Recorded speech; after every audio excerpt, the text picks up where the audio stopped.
So request po namin, balik na po tayo sa ating mga upuan para pagsimula po sa ating mga programa.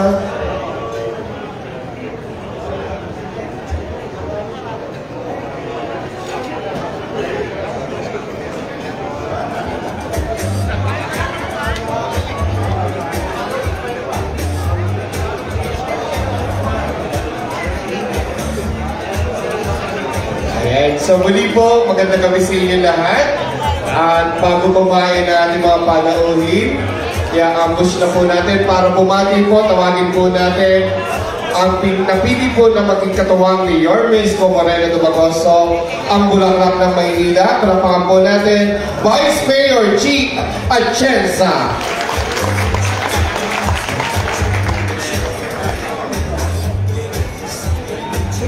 Happy birthday sa ating mahal na Konsehal Roland G. And sa inyo lahat po, good evening. Ako po si G. Atienza, ang katambal ni Yorme Isko Moreno Dumagoso, ang bunso ng ni Mayor dito Atienza.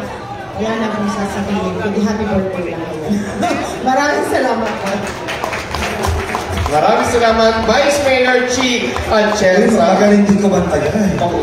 Mamaya, pakantayin natin si Vice. No? Pero kakain muna sila. Pero bago kumain si Yorme, pabatiin na rin po natin. Palakpakan po natin ang magbabalik ng ningning at gloria ng Maynila, Yorme Isko Moreno Dumagoso. Thank you, Lord. Good evening, everyone. Olin, happy birthday sa iyo. I wish you all the best and I hope that God will continue to guide and bless you. To our brothers and sisters na Muslim na nandito, magandang gabi sa inyo.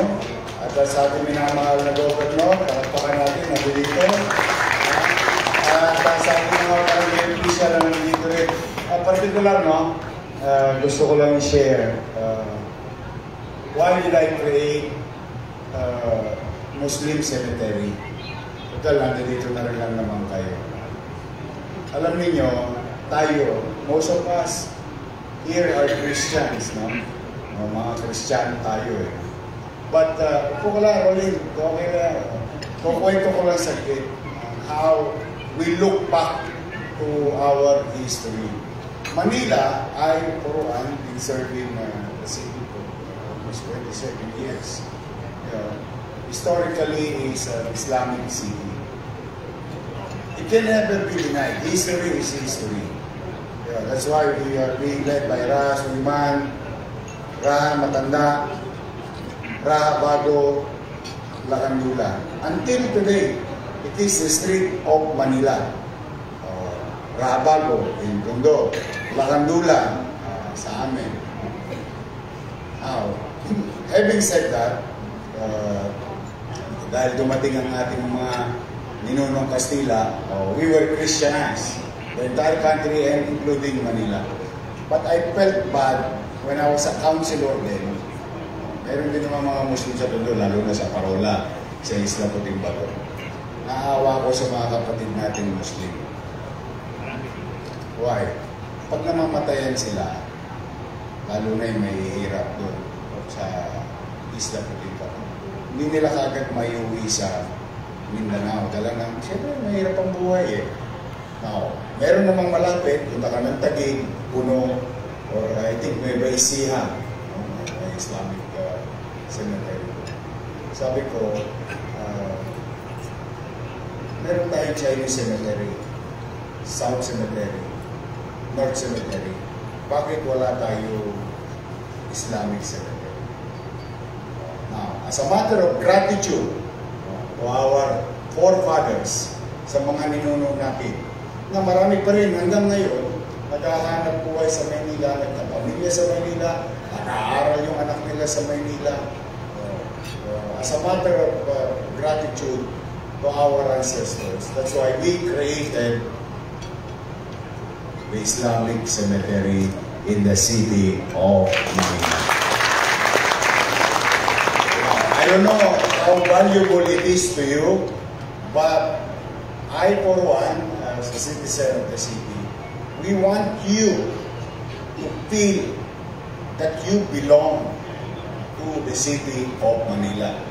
That in just one street, one street, the boulevard, wherein the Christians and the Muslims can live in harmony in the city of Manila. Kaya kayo sa mga kapatid nating Muslim na nandito, huwag kayo mag-aalala. Kung ano yung nasimulan ko na sinasabi ko lagi, yung pagkakapantay-pantay sa Maynila. Walang bakla, walang tomboy, walang babae, walang lalaki, walang mayaman, walang mahirap, walang likas. Lahat pantay-pantay sa Maynila. And that, I assure you, that someday, may awaan Diyos sa tulong ni Ronnie J. at na 10 na namin mga kasamang nandito. Kung kami papalari, we will continue to do so. Yung pagkakapantay-pantay sa lungsod ng Maynila. Walang maiiwan sa lungsod ng Maynila. And that's why, kailangan ko ng mga kasama. At ang isa doon ay ang birthday celebrant natin na si Ronnie J. Alagaan niya, sayang. Makakatulong natin niya sa paglilingkod sa ating mga kababayan sa lungsod. So Rolling, pare, sana mapagtagumpayan mo yung pangarap mo sa buhay na hindi ka lang maglingkod sa barangay, kundi maglingkod ka sa buong distrito at papaglingkuran mo ang lungsod ng Maynila. Kasi si Rolling J, parang kami, maraming karanasan sa Gala Theater.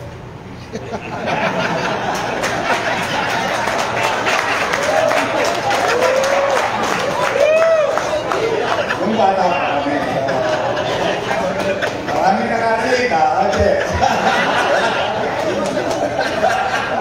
Sa mga hindi nakakaintindi, manatili na lang sana hindi nyo maintindihan. But I'm happy and I hope that God will continue to guide and bless you and give you good health. Sa inyo naman, mga nandito, magandang gabi at pagpalain nawa kayo ng buong may kapal. Maraming salamat. Happy birthday tayo.